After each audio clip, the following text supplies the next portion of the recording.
Welcome to the TD K-12 podcast. I'm here to help you navigate the exciting world of living overseas, being an expat, international teaching, and more. I was an expat living and working overseas from 2002 until 2019. After relocating, I decided I wanted to share information I had for those people who might be looking to go overseas and those people who are already overseas and looking to make a move. So join me for this podcast, and if you want to watch on YouTube, the podcast is on YouTube with some visuals. There are links both in the podcast show notes and on YouTube. Please subscribe and hit the like button if you like this. Let's get started.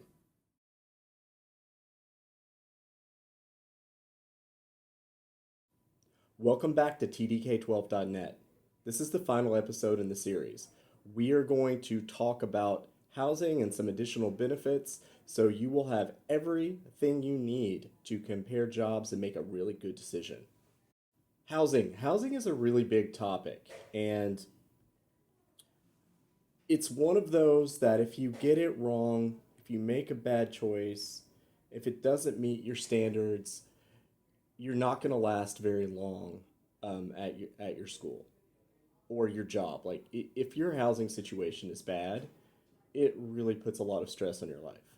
If your housing situation is good, you would be surprised what type of work situation you can handle. All right, so there are basically five types of housing. Now, there are going to be variations within these, but these are your general categories. First, housing provided and assigned. Second, housing provided with some choice, but the school owns the lease. Third, short-term housing assignments, where you choose your own housing and you hold the lease after a short period of time. Four, stipend provided in the first paycheck, no other support. That means you're completely responsible for finding your housing, and you're going to get some money. Maybe not enough to cover the rent, maybe it will, it's hard to say. Five, housing not provided and no stipend. So you're completely on your own and you have to pay for everything out of your salary. All right, so let's look at the first kind, housing provided and assigned. This is very typical for you to have housing provided by your employer, and it's assigned, meaning you don't get a choice, especially the first year. After you get some seniority, you can request to move and choose other housing options. This is by far the easiest. You have no legal obligations in the country connected to a lease, and you're not paying rent. It's a very simple situation. Obviously, the downside is the choice. Sometimes it's fair and fine for everybody. I have been in situations, for example, where some people had apartments across from a beach and other people were in a new building that was basically in the middle of the desert. So that's the downside. Very easy though, and the school takes all the responsibility, even for repairs and everything else. Number two, housing provided with some choice, but the school has the lease. So this is like number one, except that what happens is maybe for the first month, you are in a hotel or something, and there are permanent housing options that you get to choose from. The school owns the lease. Again, this is very similar to number one. It's just that the first place you stay isn't your permanent home. It is just a temporary place for you to look at options. You might be able to find any apartment you want or any house you want within a certain geographical area and choose it, and then the school will get the lease on your behalf. So you're not necessarily living with a lot of people that work at your company, or you could choose to live around a lot of people that work at your company. It's very, very flexible. It is, in fact, my favorite because I feel like having some choice goes a long way. And also, it helps you understand the market and the geography of where you're moving a little bit better. But at the same time, you have no legal responsibility. The school holds all of the responsibility for the lease. Number three, short-term housing assignment. You choose your own after or within a certain range. So this can be 1 to 3 weeks or after a year. So this is what that means. You move into an apartment. It's almost always an apartment. The school owns the lease on the apartment. They're going to tell you, um, you're going to stay in this apartment for 1 week or a month or 3 months or a year. And when that is over, you need to have found your own housing. In that situation, you are going to be house hunting. You're going to be given money. So your school will give you money for this. They're going to give you money to pay your rent, but they want you to find the house. They want you to be on the lease. So you're not really paying for it, but your name is legally connected to it, and you are the legal leaseholder. That's important. I have done this on 2 occasions, and it was totally fine, and I was prepared for it. But what it means to be prepared for it is that often you're going to need to not only do research, but you're going to need to consider deposits. And I'll get into more with deposits later, but you may have to put down a deposit on your own. You're going to have to know before you start the job if you're going to need to put deposits down and what those deposits look like. As an American, you will not be prepared for this. The first time I had to do this, my deposit was the first 6 months of rent. So let me say that again. I had to put down the first 6 months of rent. The deposit was a percentage of that, and the rest was the rent. They wanted me to pay the rent for 6 months plus the deposit. So I would say that tying up anywhere between $3,000 and $6,000 in deposits is normal in many countries. So if you're moving somewhere, you need to research that. I wouldn't just ask my HR team. I would research that on my own. What's it look like? How much are deposits normally? Stipend provided in the first paycheck, no other support. This is the fourth kind. I've done this too when I was very young and I didn't have what you would call a professional job. I did, I luckily found an employer in the country I was living in, and they provided a little bit of money for housing. It did not cover even half of my housing. In some cases, it does. In some countries, it does.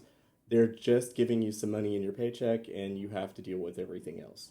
Now, here's the main difference, I think, in that scenario. One, you are using a lot of your own money in general for a lot of things, and your employer is not connected at all. In the third scenario, where they're asking you to get your own apartment and be on the lease, if you have a problem, the HR department at your company is going to help you because they've kind of structured this whole housing system and they know that employees need help. So even though you're going to have to pay for stuff and maybe be responsible for some maintenance requests, if you run into a problem, they're going to represent you. But when you get down to this fourth kind, stipend provided in the first paycheck, no other support, um, you are going into a country and working, and eventually you're going to get some money towards your housing. But the first paycheck could be 4 weeks, it could be six, it could be eight. It is very important for you to know all of that information. So if they're just going to put money in your first paycheck, you need to know, when is my first paycheck? This would normally be the first full paycheck. So let's say that you show up and you work for a week and then you hit the end of a pay period. You'll get paid for a week. That often does not include your stipend or other benefits. That's going to come in your first full paycheck, which is usually after a month. Now, a long, long time ago when I lived in Japan, it was very normal when you changed jobs, if you were working for local employers, that your first paycheck was actually after 2 months. And it was nice and big, but you didn't get paid for 2 months. That isn't very common, but these are all questions you need to ask, and these are all things that you need to know. You might hear the term key money. Key money is used in Asia pretty often. It's like a deposit that you don't get back. So if you hear the term key money, you want to walk away from that. It is a waste. Key money can be as much or more as a deposit. It's basically cash that they're going to use to fix the place up after you move out. So deposits are for serious damage. Key money is basically for paint, changing the floors, whatever. Normally they do absolutely nothing but the bare minimum and they pocket the money. So you don't want to deal with key money. And if you're in a situation, and I saw this just last year, so there was a couple and they wanted to move out of their number one type housing provided and assigned by the school. The school only had limited housing. They hated it. There were no other options. So they wanted to move, and the school said, okay, we will switch your housing type to number three, where you can choose your own place and we'll give you money. And we'll give you an equivalent of what the apartment you're living in costs. So what they did is they looked at the market and said, you know, a two-bedroom apartment in this market is this much, we'll give you that much. It was plenty for the rent, but the school told them, we are not going to upfront your deposit. So how much was the deposit? The deposit was like $15,000. And this couple put $15,000 into a deposit in a foreign country. There is almost no chance they're going to get all of that back. They're going to lose some of it. It is really common in a lot of countries to lose a part of your deposit. It's just part of how the economy works. And it's the reason a lot of landlords, you know, like they're in the business, they make quite a bit off of withholding $1,000 or $2,000 here and there. That $15,000 is equivalent to about three Roth IRA contributions in the United States. Tax-free income invested. Not a good idea. That is way too much for a deposit. All right, let's look at number 5. Housing not provided and no stipend. This is more common than you think. Why? Because your salary is really high. So there are places. I looked at a job in Europe just a few years ago. Salary was amazing. Benefits amazing. Housing not provided. It's my responsibility when I show up they're gonna maybe give me a place to stay for like a week, and that's it. So they're gonna give me like an apartment or something for a week or two. I'm gonna find an apartment or a house on my own. I'm gonna rent it, and I'm gonna pay for it out of my salary. And the school is not connected at all. This is a lot more common than you realize. You need to confirm very clearly about housing issues. If you move to Europe, you will notice that a lot of the recruiting agencies report your annual savings is $1,000. I've even seen it as a negative $1,000. That is because housing is not provided and the employee is paying a lot for housing. But overall, you need to make sure you're in a cash positive situation and you do not want to be pouring money into a housing market in a country where you're not invested.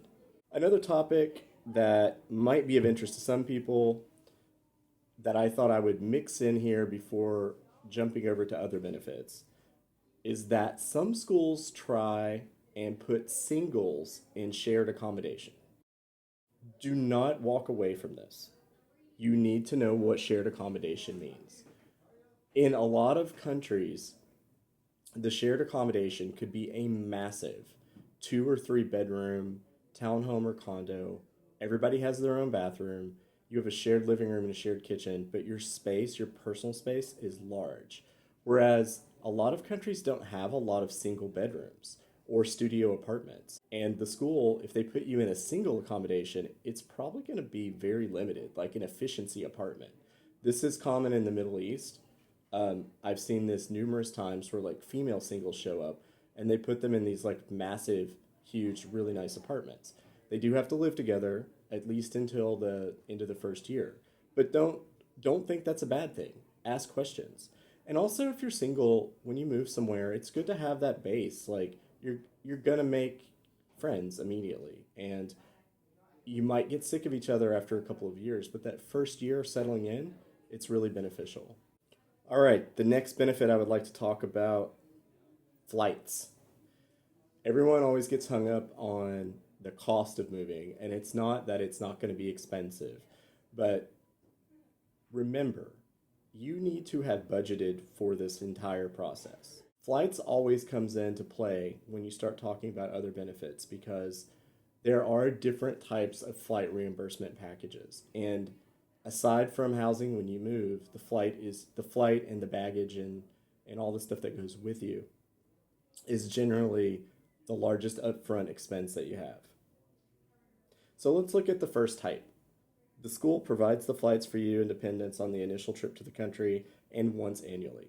This is the most common. So they pay for you and your family to move over. You are usually responsible for all of your bags and everything else, there might be an allowance to help offset that cost.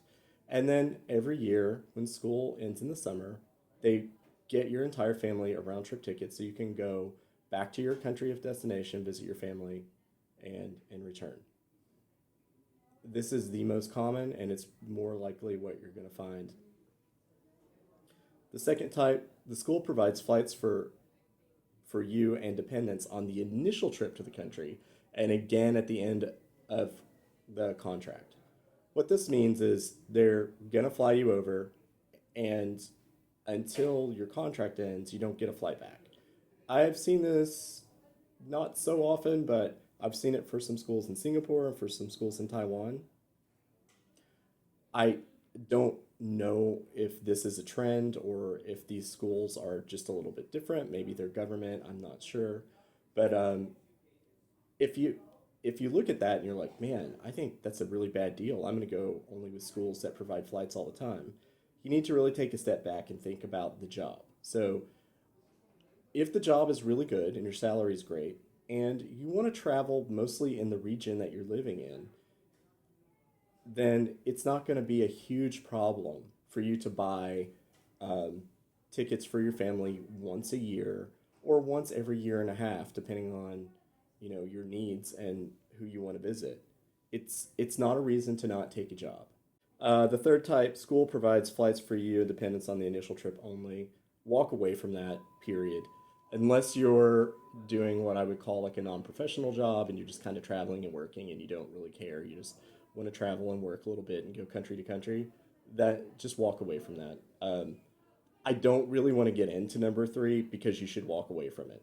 Employers cannot legally abandon staff in most countries. When your contract's up, they're supposed to get you back home. And if you're moving somewhere where that's not the case, also a red flag. A couple more little tidbits about flights. Um, Keep in mind that schools are often open to reimbursement. So if you can wait 30 days for reimbursement, then you can grow your Air Miles plan. And this is amazing if you live overseas. So you do want to ask, like, can I buy the ticket and will you reimburse me? And, they'll say yes or no. And if they say yes, they'll tell you how much you can spend, like what the maximum is. And they'll also tell you what they need. Some schools actually need your boarding pass, your physical boarding pass, or a printed version of your boarding pass to give you a reimbursement, not just the receipt. So you do need to get all of those details. But here's the best part: you buy your tickets using your mileage program. So you're not going on Expedia or Kayak or something. You're going to American Airlines, you're going to Delta, you're going to Air Canada. You're buying your tickets from your country of destination. Most people are flying over multiple sectors. Those air miles add up a lot faster than domestic miles, and they're worth more per mile.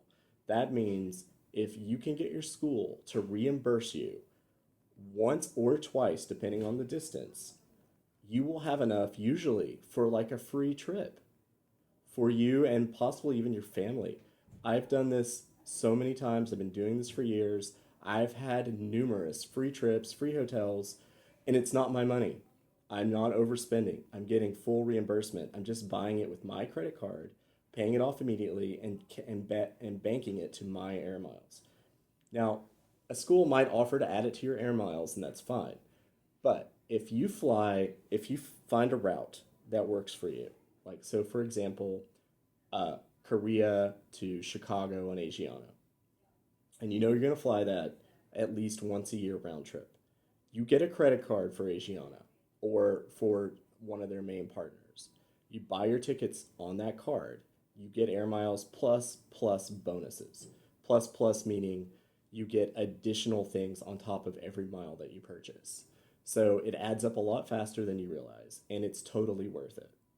Other expenses. Go through the list quickly. Moving expenses, settling in allowances, document fee reimbursement, leaving allowance, cars and phones. Many of these policies are connected to regulations imposed by the host country. So any school within the host country is going to have very, very similar restrictions and rules. I would not let one of these make or break a decision. You can't actually travel into many countries with all of your stuff without paying customs on it. I have seen people send containers to settle into their home country, and they have like a KitchenAid and I don't know, like all kinds of weird electronics. They get them into the country. They have to pay some type of customs adjustment fee on each item. It can take a month to clear, and then some of them won't even work. Like I've seen people bring items from the U.S. into countries that have 220 power. Doesn't work, and it's ridiculous. Generally, when you move, you need to consider that the country you're moving to is where you're going to equip yourself. Bring as little as you can with you. That is the best policy. I know a guy that shipped his car because he didn't want to buy a car. So he shipped this car and they allowed it in. He had to pay like, a few grand for all the fees and stuff. But then when he got it in, he could license it, but they wouldn't let him ship it out later. He can't ever take it with him. And no one can repair it. So these things are all problematic and they're just not worth it. Settling in allowances are absolutely one of the best parts of a contract if you can get one of these. A settling in allowance means that you show up, the school hasn't paid for your moving necessarily, but they give you some money. They give you like $2,000 or $3,000, and they're like, go buy whatever you want. It's their money. So when you leave, you take that stuff, you sell it, get some money back, get rid of it. You just don't take it with you. Document fee reimbursement. This is pretty standard. Most schools will reimburse you for getting your documents attested and stamped and all the stuff that you have to do. They may have a maximum you want to ask, but I highly recommend that you pay all expediting fees and get this stuff done quickly, regardless of what your reimbursement is. Don't try to come in under the reimbursement so you spend no money. You need to make sure your documents are processed as quickly as possible in case they have errors. And guess what? They do. My child's birth certificate had an error. So these things happen, and when they do, they can be catastrophic if you notice them late. All right, that's it for housing, flights, and other expenses.